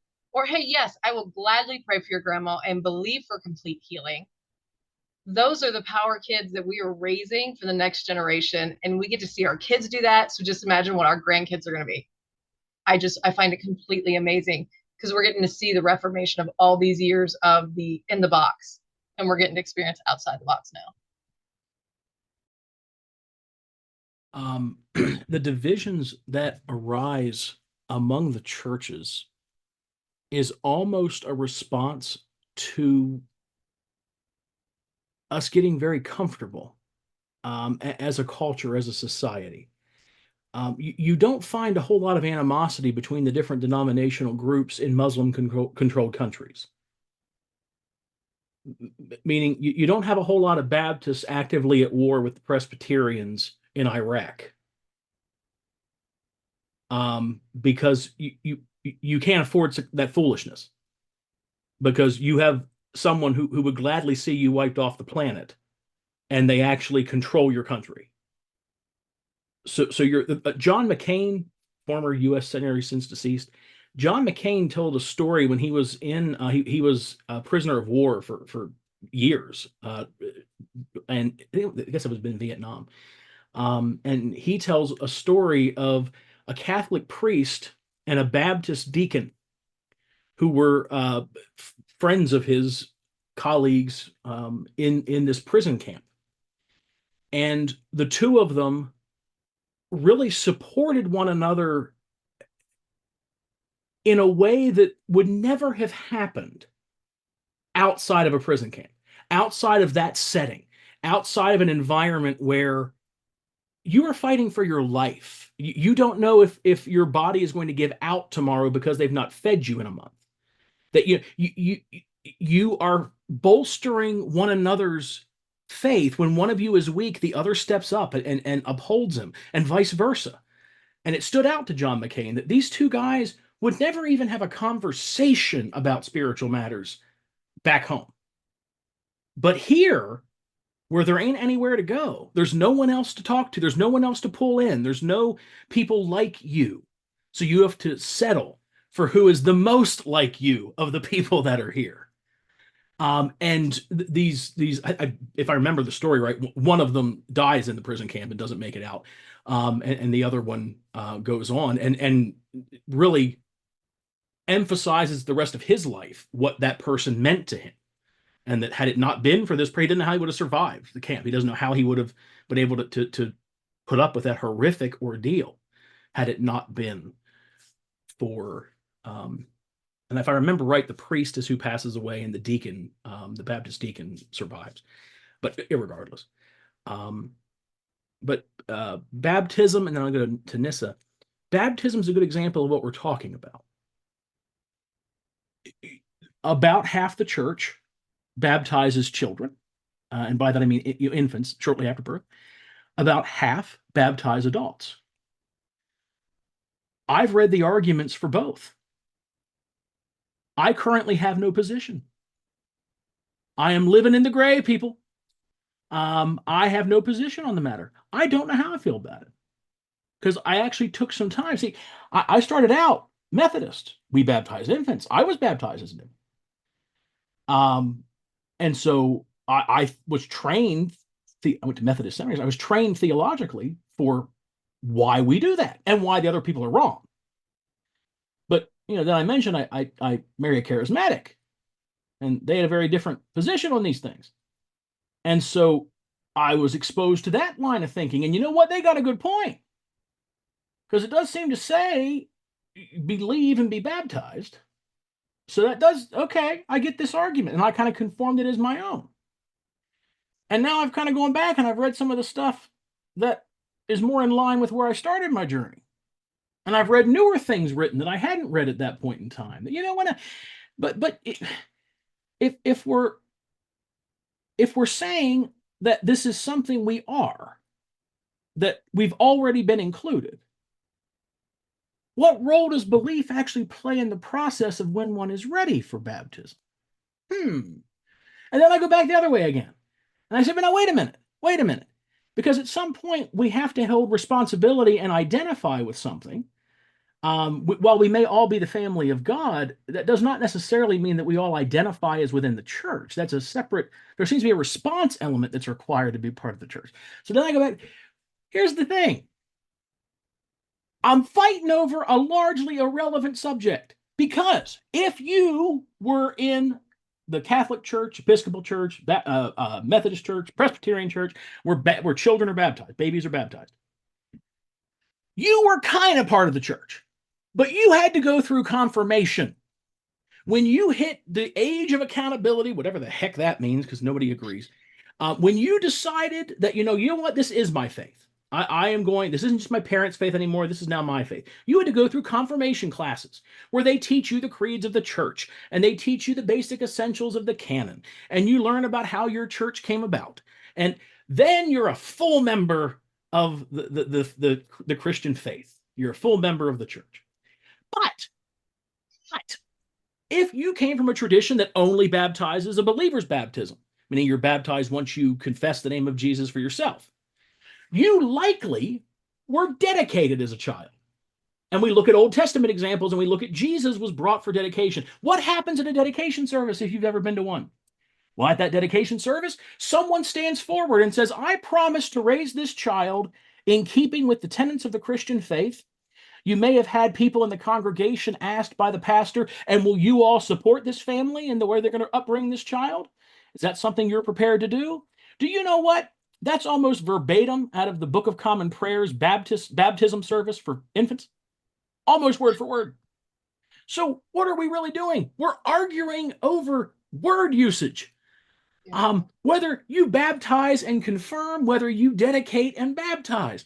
At the end of the day, we have a two-part system, one of which involves water, that says you're included. And at the end of the day, we want to confirm you really know what you're doing, that this is really what you want. And more divisions have been created over that subject than any other. And not everyone has to see it the same way. Because at the end of the day, by the time they're 14, it's a moot point. We've already attained, we're already at the same place. Whether you put the cart before the horse or the horse before the cart, we all got to the same place by the time we reached the end of that discussion. Dr. Matt, can I add something to that real quick? So, all honesty, I've been baptized 3 times. Once as a baby, where I had no say. Once in the Pentecostal belief, which, I mean, okay, it's like, okay, I'm doing the right thing. I'm making the decision for myself.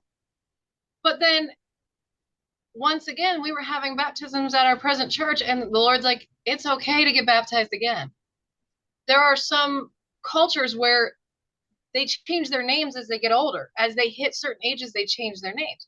So as we grow, I don't see the harm in getting baptized more than once, because we're learning something new. We've gained a new revelation, and that's what happened to me. Our children have been baptized twice and dedicated as a baby, but their 2 baptisms they chose on their own, and I didn't stop them. And people are like, well, your kid was already baptized. Doesn't matter. God spoke to them, and if I hinder it, I'm hindering them from listening. So, like me personally, I don't see the harm in being baptized more than once. You feel you need to, go ahead. It's water. It's not going to hurt you. I had a professor that used to say it as, baptism is not a math equation. It's not like 2 negatives equal a positive or something. It's not like doing the second one nullifies the first one or anything. So if you believe the first one's the only one that was valid, fine. Whatever. The second one doesn't nullify the first one. How much time do we spend trying to figure out who's right in all of these things, rather than just does it really matter in the grand scheme anyway? I love that. Nissa, I think you were next. Matt, I love your heart. I love how you intertwine everything together. It's so beautiful. Yeah, it's funny because Amanda said I was going to say that too, Amanda. I've been baptized multiple times, and that's something that I'm a type of person. I want my cake and eat it too, and that's okay. And it's funny when Amanda mentioned the homeschooling. I was saying, and then you started talking about baptism. I totally got distracted by what I was going to say. But now I feel like I should talk about the fact that it's okay to be almost like Jesus says, we're in the world, but we're not of the world, right? So I got my toes are dipping all over the place, and it's okay. Like I got my toes in the water of one religion is a little bit religion, but I also know that the goodness of the Lord is everywhere, and He's in everyone, working all things, and I know I'm called to be there, right? So I stay, it's not harming me. And then I have my toes dipped in another camp, but I'm not like divided like I used to feel, where I was really all over the place, like bouncing around, church hopping all over the place. It was like a C.S. Lewis screw tape letters, kind of got demonic. Yes, me. But yeah, here nor there. That's not what I want to talk about. Okay, so right now what we're doing in our family is we're helping some kids in our local community, right? I'm interested in neurodivergence. I work with kids with behavior needs and blah blah blah. What I found that between homeschooling my daughter and sending her, there's another situation, homeschooling my daughter and having her in public school. I get the best of both worlds. I'm a teacher, so, but I'm also not offended by Amanda homeschooling, because I totally get that too, like I don't know. I really believe that we need to kind of accept each other's differences. That's why I just love listening to you, Matt. I could listen to you for hours about this because it's so refreshing, and I need to hear it every day just to know like the different ways that people think, the different ways that people process information, the different ways that people are coming out of religion. And sometimes we project, don't we? Like we project our own maybe traumas or misunderstandings and onto one another, and that's not how it's supposed to be, but that's just what happens occasionally. And you know what, I just keep hearing from the Lord, like it's okay, it is, so and so did something offensive, or so and so, whatever is going on, the Lord will fix it, and we don't have to worry about rushing it along. He will do it, it will happen. But in that process, we can just like lean on Him, and in the moment of doubt and speculation, like instead of like ruminating on these things, if we just give our mind that rest, it's going to be clear what we need to do next. And then when we're moving with Holy Spirit in whatever that action may be, life becomes so much easier. If that makes sense. So yeah, basically you could be in two different camps. Like for me, homeschooling and public, I totally believe I'm homeschooling my daughter. I might call me delusional, but I totally believe I'm homeschooling my daughter. And don't laugh at me, I'm serious. And she is in the public school, but I'm declaring right now, I homeschool my child. Nobody's gonna tell me I'm not homeschooling my child. She learns a lot at home. And yeah, but since I'm privileged enough, I admit I'm privileged. We're lucky. We have a really nice school system here. I know, like my friend who lives in I won't reveal the town, but she lives in a different town. She can't send her kids to school. It's nuts over there. So she homeschools. So we work together. So my point being, like, no matter where you are, what your position is, even in politics, we were talking about this earlier when the different group I was in, pro-life and all that. You're like, yeah, I'm pro-life, but are you supporting welfare programs for these pregnant women? You know what I mean? You could always like turn it around on the other, so it doesn't matter. Where is Jesus in this situation? And that's where I love your heart, Matt. Thank you so much. You use the word projection. Yes. And I think that warrants a good comment. Because what ends up happening is we all carry baggage. And the baggage of we project what hurt us onto what is not actually hurting us. And so if your baggage, if your hurts were in liturgical structures, for example, if it was Catholicism that hurt you, that's where you were when religion did its darndest to make you miserable. You're going to project things onto Catholicism everywhere that aren't necessarily true everywhere, that were unique to the experience you had, your projections distinctly. And likewise, what ends up happening is, if you've noticed, if you spend any time in any of these social media groups, you practically can't use any word.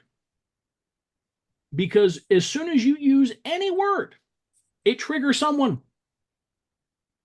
And very quickly, I had someone, we have in the curriculum, on the Incarnation by St. Athanasius, and it's Father John Bear's translation. It's phenomenal. Best translation on the market. There are times Athanasius talks about religion in a positive light. The correct translation of the word he's using is religion. Not faith, not belief, religion. An ordered system of faith is how he's using that word. An ordered system of faith is not a bad thing. If you were to go into a faith setting that is not ordered, it would be chaos.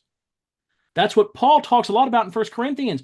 You cannot all be prophesying at the same time. You cannot all be, there has to be an order here.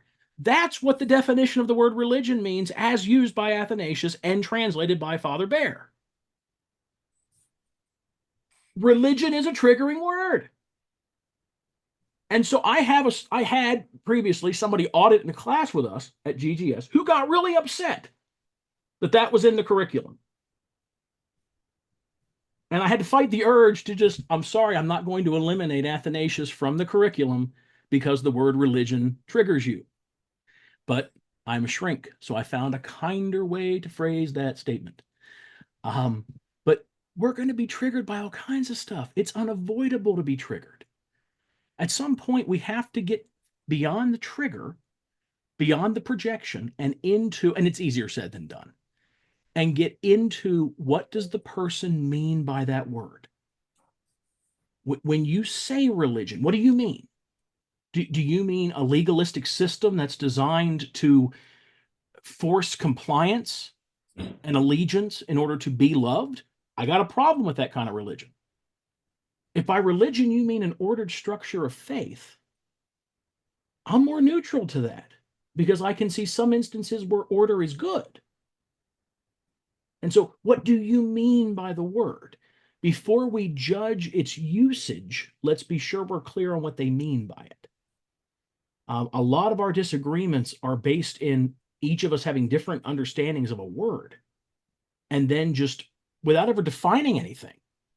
And the next thing we know, we've developed entire acrimonious arguments over something that we actually think the same thing. We believe the same way here. I just used a word in a way that isn't how you use that word, and we never talked about it. We never walked it through. Yeah, projections, key issue. Roberto. Good evening, everyone. This is an awesome conversation, Matt. I'm so glad that you brought this subject up. But I very quickly wanted to just hit on a couple things that you said in the beginning as far as being comfortable with the gray area of life, that we need to be very careful, especially like you said earlier, as far as new folks coming into grace that may not be familiar with this. They might have just discovered this, and maybe everything that they've done for the last year to 50 years has been the complete opposite of what they're saying now. Making sure that we are positioning ourselves and maintaining our integrity, that we stand on what we believe, and that we are people of grace And that means as much as you take it, you have to give it. I think that's very, very important. But along that note of just when we look at things and we look at them obviously from our biases, we have perceptions, and there's a multitude of things that obviously that build that up in us. I think it's very important that if we're going to really give ourselves a fair shake at true ecumenical unity, like for real, not just like that's great lip service and okay, that's cool, like you said, like okay, we'll get all the churches together at the county fair and we'll say a prayer, all of it, that's okay, fine, and then we're all going to go our separate ways, right? If we're really going to give unity a fair shot, I think what we really have to do is we have to get comfortable with the idea that we are all participating in this dance with the Trinity most of the time to music that sounds completely different, but Father, Son, and Spirit dance with all of us just the same. And it's so valuably, it's so critically important that, and this is a point of frustration for me, because most of the time it's an education problem. People just have these grand misconceptions about what a certain denomination believes or what they do over there versus what we do over here. And most of the time it's because, well, grandma says that they do that over there and we don't do that over here. And that's usually, for a lot of people, where the conversation stops. We don't do icons. We don't say saint this or sister that or father this. We don't do that. So if we don't do that, who cares? They can do that over there. We're going to do that over here. And for me, I grew up in a very non-denominational atmosphere. And I didn't know anything about Greek Orthodoxy. I didn't know anything about icons. But I took the opportunity in the initiative to go learn about those things. And I think the icons are beautiful. I thought they worshiped these icons. No, they don't. It's meant for contemplation. It's meant to bring you closer and more intimate in prayer and in worship. And it's supposed to show you how God is continuing to move in the church through his saints. And that is an endless process that is of no limit, but it's still very much alive today. So I think if we're really going to pursue this, everyone really has to get on the same sheet of music that, yes, we're not going to agree, but there's a lot of misunderstanding that needs to be cleared up, and we need to give each other a shot. Thank you. Right on. A name to write down if this is not somebody you're familiar with, Dr. Tony Robinson. Tony is one of the triumvirate. She is one of the three over there at School of Kingdom with Dub Alexander and Ryan Pena. She is a new voice to me. She is not someone I have really encountered until recently. And I am loving what she's putting out there. She had a wonderful 13-minute Facebook video today. It was a rebuke. We don't do a lot of rebuking anymore these days. It was a rebuke. Because she had put a post out. There's this Netflix movie like Deliverance or something just came out. It's a horror movie. And she had watched it, and God used it, as he often uses film and books and stuff, to trigger something in her mind. And she, referenced it in a teaching. She got all kinds of hate mail from people, because that is not a movie that has a grace message. And why are you out here? So she produces this 13-minute off the cuff video today. You need to check it out. It's just on our Facebook page, it's public, of basically saying, look, we got to get back to some scripture for a second. If it is sin to you, don't do it. But you cannot turn that into being the rule everyone is supposed to follow. If this is a mechanism through which the Father chooses to speak to me, you need to leave that be. I'm not out here telling you need to watch it. I'm not out here telling you need to do this, that, or the other. What I'm telling you is this is what he used to reveal this thing to me, and I'm sharing it with you. We have a habit of believing everything he says to us is meant to be uniformly applied to everyone. And so then if we're confident we heard him and other people aren't doing the thing that he told us to do, we're right, they're wrong. That's the conclusion that we draw. And so we are set up from day one to be at odds with people.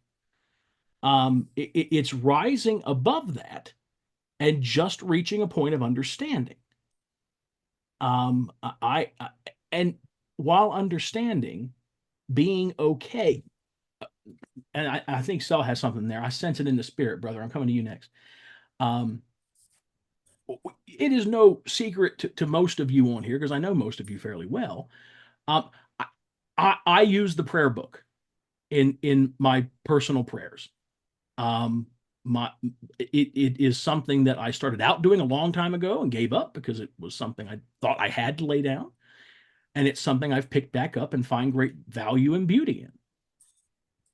You could never use a prayer book, and I don't care. Because God does not only talk through a prayer book. That's some twisted theology. However, I can't deny he's spoken to me through a prayer book. And so I'm going to keep using the prayer book. But I don't care what you do. I'll gladly share my journey and the beauty I've found in it, but I'm well aware not everybody's going to find that same beauty in it. Do you get my point? All I care is that I, to the best I can, articulate the beauty I find in it. Not so you'll agree with me, but so you maybe understand me. And as you look at it and say, that's not really something I want to do, okay, I want to understand you. I want to understand how God moves through you, what experiences you have where in those moments you know you have encountered the Father. Because it's possible that option was there to me all along too, and I overlooked it. And so all of this, the breadth of subjects we try to use on Chapel are all designed to be exposing us to ideas.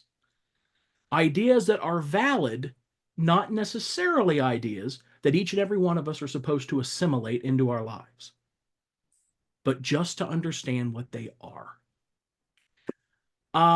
Sel, my brother, I told you, I could tell there is a word coming forth from you, my brother. Go ahead.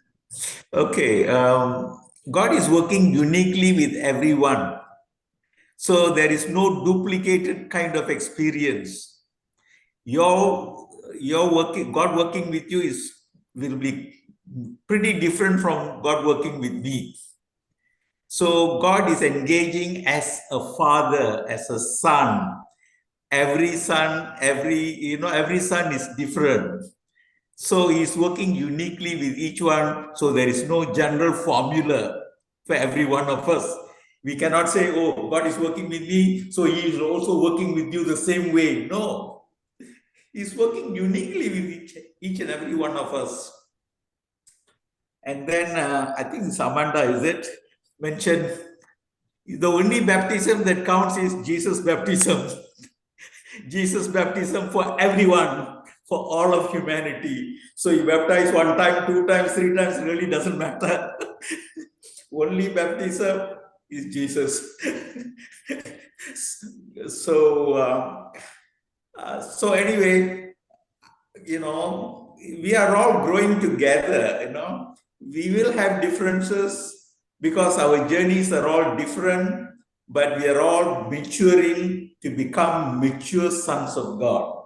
Mature sons of God who will restore the creation of all things. We are supposed to be restoring, but unless we mature, we can't be restoring what Romans 8 tells us.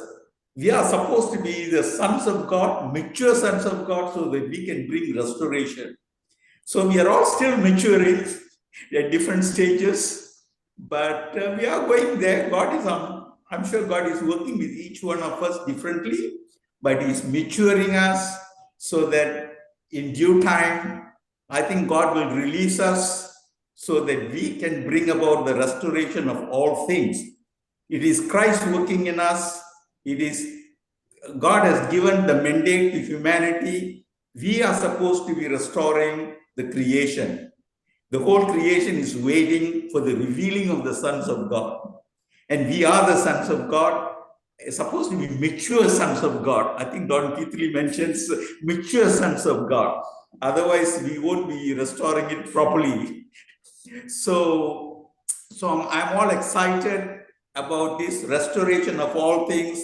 I like to restore the birds, the trees, the animals, the dogs, the cats, and everything, because they are not fully functioning in the glory of God.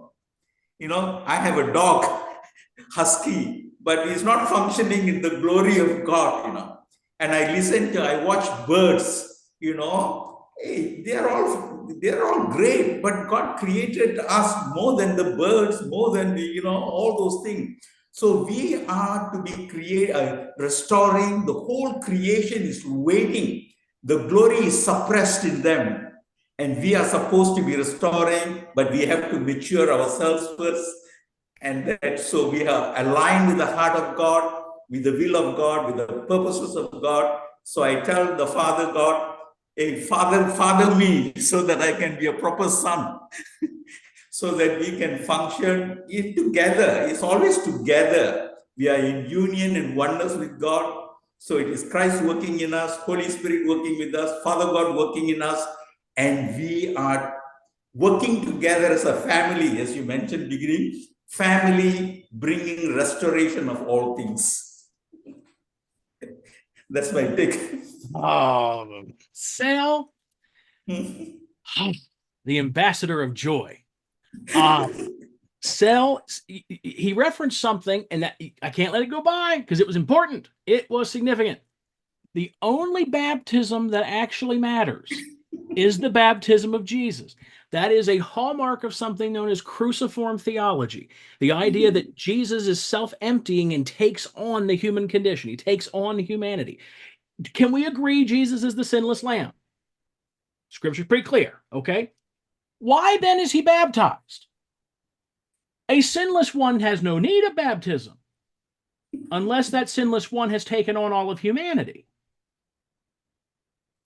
Why did the Son of God, who himself carries divinity, same substance, why does he need to be born of a woman? Because by being born of a woman, he is born into the condition of man. There's so much that exists here because it accomplishes it. What then functionally is our baptism? Our identification with what already is. Or, in the case of infants, our parents' commitment to raise us in keeping with what already is. Even if our understanding wasn't of that of baptism, that's inherently what it is. He is baptized. One more thing. Humans. Go ahead, brother. Yeah. He has done humanity for us. Jesus has done the entire humanity for us because we were in Christ before the foundation of the world. And because we have fallen, and he has done humanity for every one of us in his incarnate life. So we don't have to worry that we didn't make it, we didn't do good enough.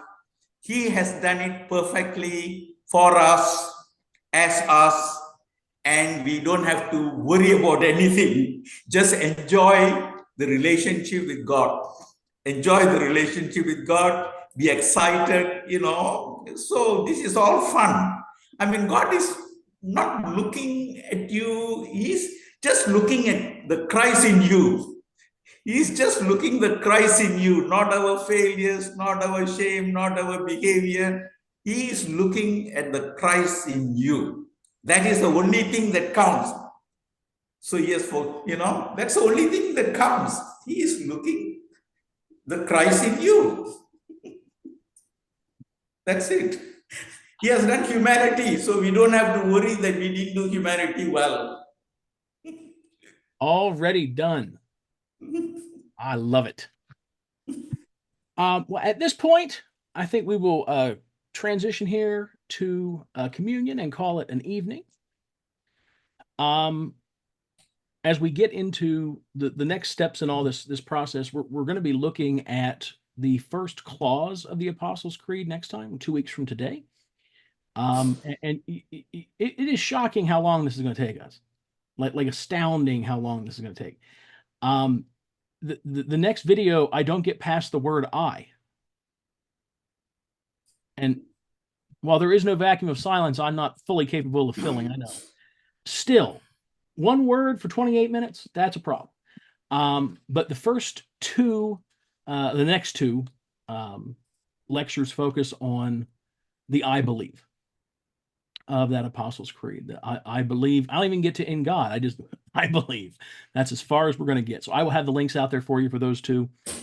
One thing we're going to see as we get into this, the centrality of the Lord's Supper, of the communion, of the Eucharist, of that shared participation in the common union, solidifies sooner in the church tradition than anything else. We have things from the first century where they are talking about like their discussion of what we do when we, quote, gather. What does this look like? The centrality of the communion, of the fellowship, originates from the very beginning. It seems to shift from being a full meal to more of just an observable act or a sacramental practice, to where it's just the bread and the cup as opposed to a full meal. Somewhere around 130, 140 AD, more so out of necessity.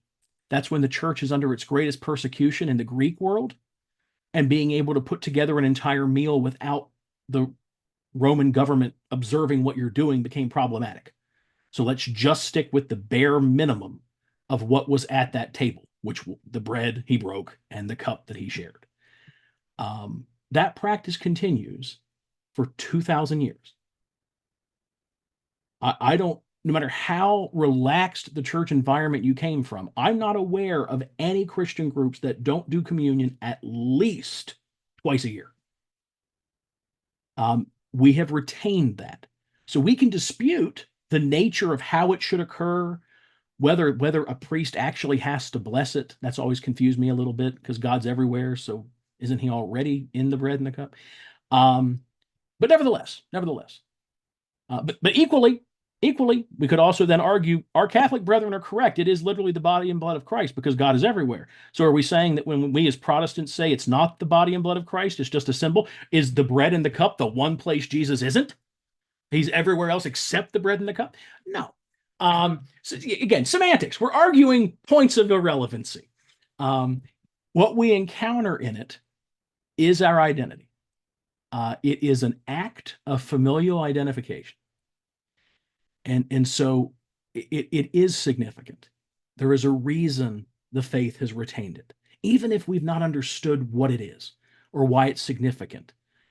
I don't know about you, even growing up Methodist, the basic feeling was we do it because we always do it the third Sunday of the month. It's just what we do because he said to do it. Don't ask why, boy. Jesus said, do this in remembrance of me. We're going to do it in remembrance of him. But nothing is arbitrary. Everything he calls us to do, to engage with, serves a purpose. And one of the things about enjoying the gray, of living the journey rather than focusing on the destination, is we aren't necessarily always going to understand why. Our belief is not that we agree with the practice. Our belief is that we trust in the one who regulates the practice, the one who said, do this. Okay. I don't know if it's the literal body and blood. I don't know if it's literally not. I don't know. I don't have to know. I know the one who knows and who already did human for me. I'll give you credit, Sel. Don't worry. When I incessantly quote that for the next 20 years, I will include your name with it. I won't claim it as my own. But yeah, that's he did it for us. We're a demonstration. We're living out what's already completed and fulfilled.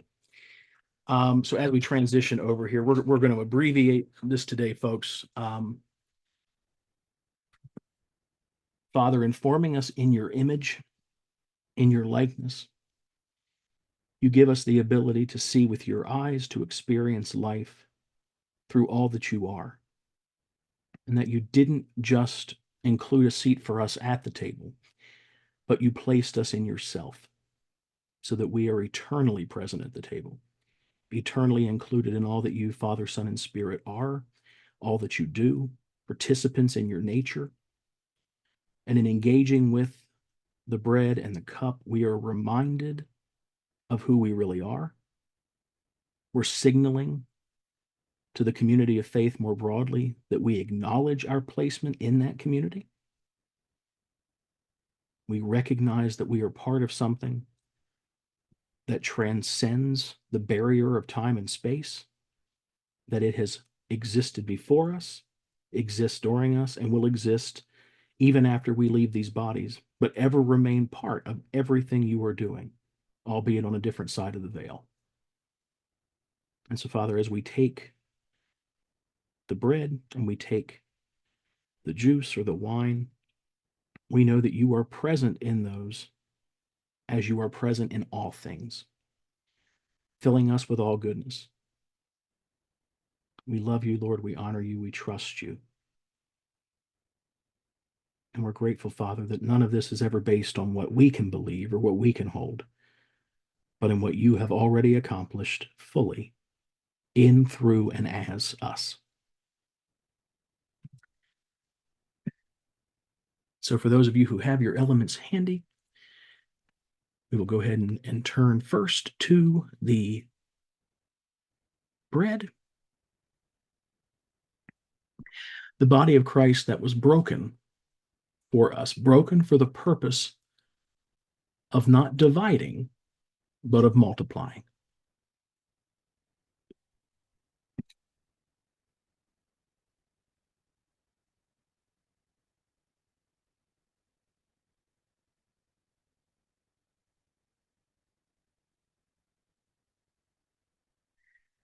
And in taking the cup, we're reminded what one of my mentors taught me, that the blood always runs warm. The efficacy of the blood of Jesus Christ doesn't wear out. It isn't connected to time and space. It's not something just connected to the date and time of his sacrifice, but it is an enduring presence, an enduring reality that we get to participate and engage in, not by right of who we are, but by right of whose we are.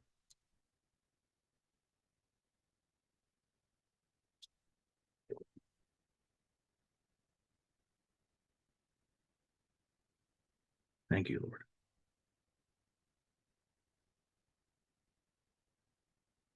Amen.